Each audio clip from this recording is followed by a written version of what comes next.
So here we go, at it again, back with another RX8 video. I've actually done about sort of 2,500 miles on the thing now, and what I thought I'd do is just post up a video telling you how I've got along with it, what I think about it, all the nuances there are to driving it, and whether I think it's a good daily driver. Spoiler alert, it's not. However, we'll get out in it this morning, I'll tell you a little bit about it, I'm sure we'll have a little bit of fun along the way. And I hope you enjoy. Let's just get to it.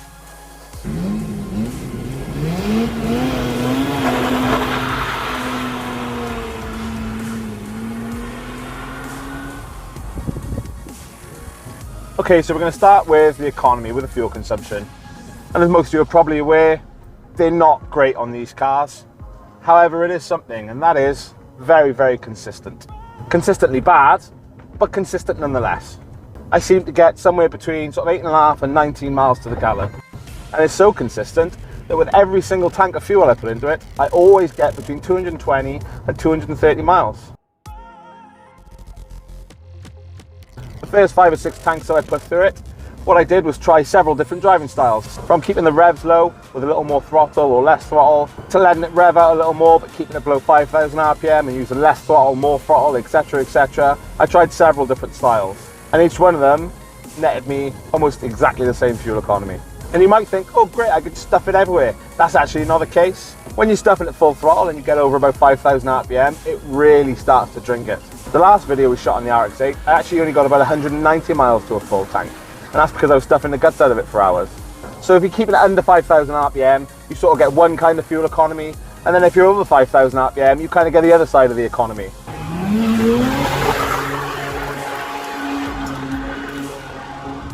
And then when it comes down to performance, straight line speed, as most know, it's really not amazing. It's not incredible on a straight line. I actually took a mate of mine out in here the other day, and I stuffed it down a Joe carriageway in a couple of gears. He literally turned to me and went, more bark than it's bite, innit?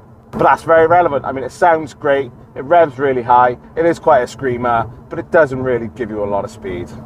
Talking of straight line speed, if you remember last time we were out in the RX8, we actually raced Matt in the Ibiza. Well, he's gone ahead and got it all ready for track. So it's a lot lighter with some sticky rubber and other track mods. So we're going to run it back and see how much difference it's made.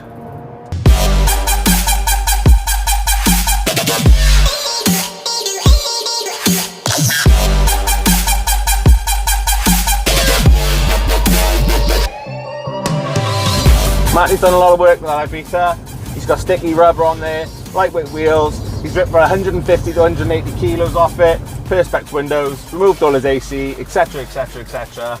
So he's very much track ready and quite a different animal. That's it, 40 mile an hour on the third horn.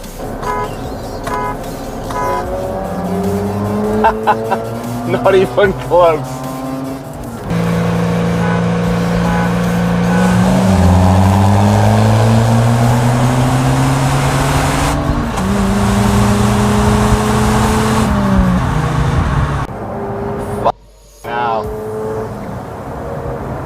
That's how much difference just a couple of kilos makes. Right, we're going to run that back, but what I'm going to do this time is I'm just going to steal the hit. I'm going to blast the horn once and I'm going to be gone. There's an old rule we used to live by, and that was, if you ain't cheating, you ain't trying hard enough.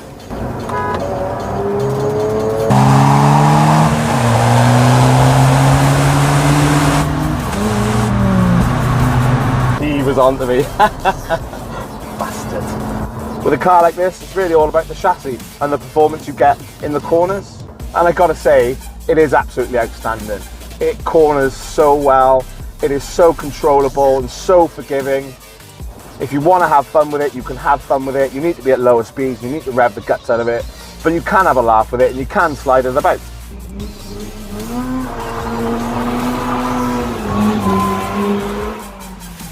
However, it's very, very good to the point in which actually it's almost boring.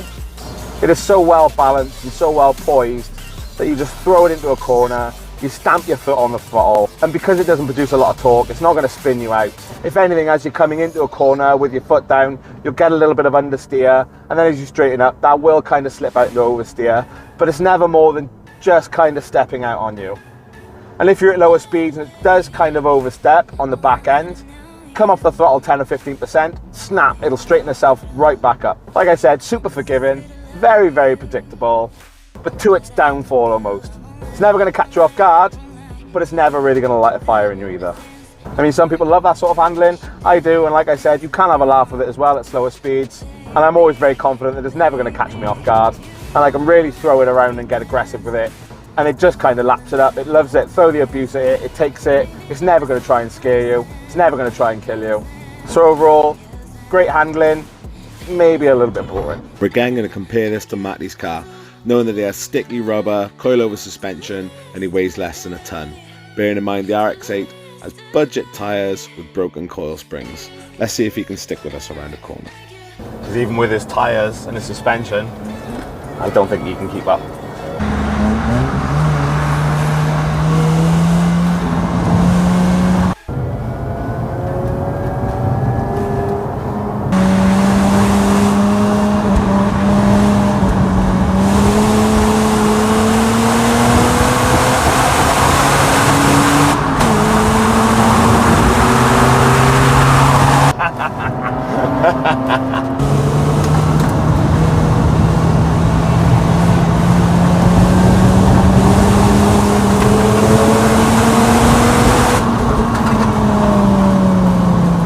The answer is kind of, but no, not really. You can see how squirrely he's getting trying to stick with me around the corners, and I am pulling away from him on the exit. I think a lot of that stability and predictability comes from the fact that it hasn't got very high torque numbers and it's got a very smooth power band. So it'll never really catch you off guard. You're not going to get like a turbo spool up and a big torque spike and it's going to try and spin out on you. You just don't get that with that car.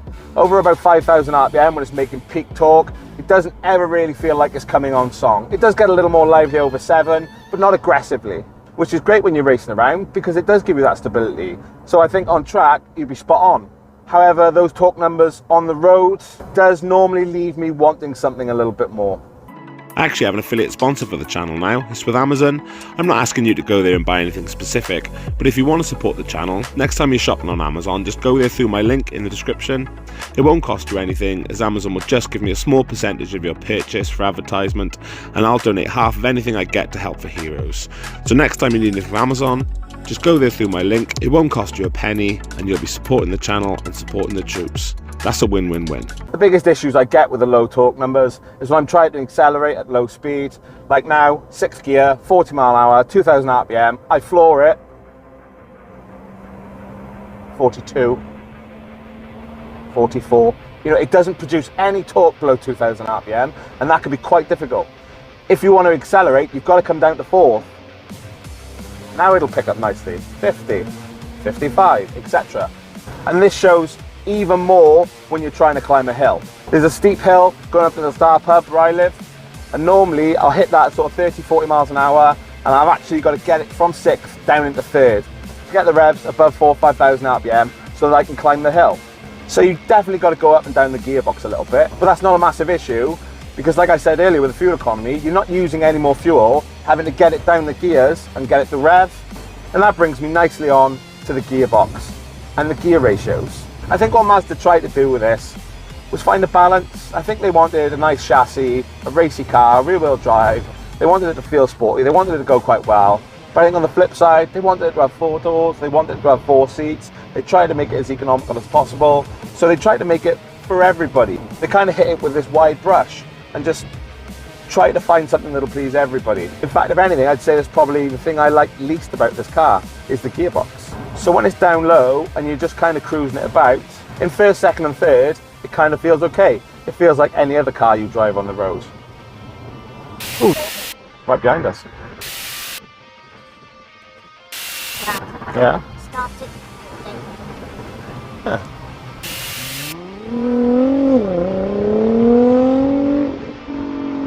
Well, that was a happy set of circumstances. It was a serious bit of kit. Guy's name's Simon, seems like a real nice guy.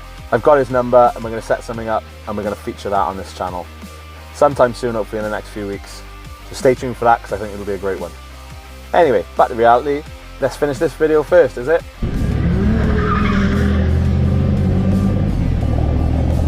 Gearbox. So yeah, probably my least favourite part of the car as it goes. 4th, 5th and 6th are very, very close when you're down low.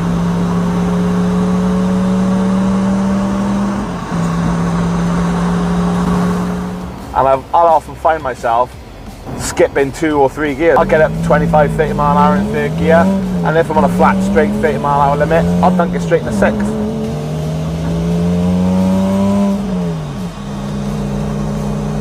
And it's more than happy plodding along at that speed. However, with that comes the issue of the gears being very tall then when you're up in the high range. So 1st, 2nd and 3rd being quite normal down low means you get huge amounts of speed in each gear. About 45 in 1st, 70 in 2nd and 100 in 3rd. That's a lot of speed. It makes the gears very long. I do kind of wish that Mazda had just picked a lane. In fact, I wish the lane they'd picked was more of a race car, more rx8, 2-seater sports car, and they did better things with this gearbox. So I dropped the final drive ratio by 20-odd%, and I think that's going to make it so much better to rip around in. It's obviously going to make it less efficient down low. You're going to be going through gears all day, but I can already skip gears now, so it's just a case of me skipping gears as I'm driving around low. You could probably do 2nd, 4th, 6th, or 1st, 3rd, 5th, and when I get it into a classic car, that's going to be the very first thing I do. I'm going to drop that final ratio on the diff as low as I can. I've worked out the top speed on this car in 6th gear at 9,500 RPM. It's 190 miles an hour. It'll do 135 in 4th gear. Its supposed top speed's about 150 with 2 gears left to go. I really want it absolutely flat out on the limiter in 6th gear. 125, 130. I just don't think you need more speed than that. And in a classic car, you definitely don't. But what that's going to do then is it's just going to be screaming through the gears. 1st, 2nd, 3rd, you're just going to be flying through them, which can often make a car more fun, I think. So yeah, Gearbox, not a big fan. Another point to note on the rotary is that you get almost no engine braking from it. Watch as I'm trying to pull up to a stop now.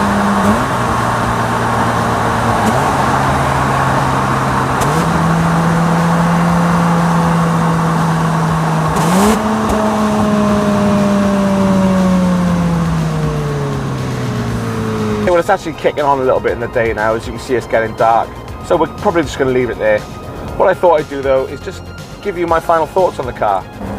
And honestly, even with all its drawbacks as a daily car, there's just something about it. There's so many problems or issues or so many things I can nitpick about it, and I can see why it didn't really do well, because it's just trying to hit too many areas at once. You know, it's not being the king of its trade. But when all that's said and done, I absolutely love this thing. Honestly, there's something about it. I'm always looking forward to getting into it. I always have a good time when I'm driving it. And yeah, it's not particularly quick. The handling can verge on boring. It's terrible on fuel, but that doesn't stop me loving it. So anyway, we'll leave it there. Thanks as ever for watching, and we'll see you in the next one.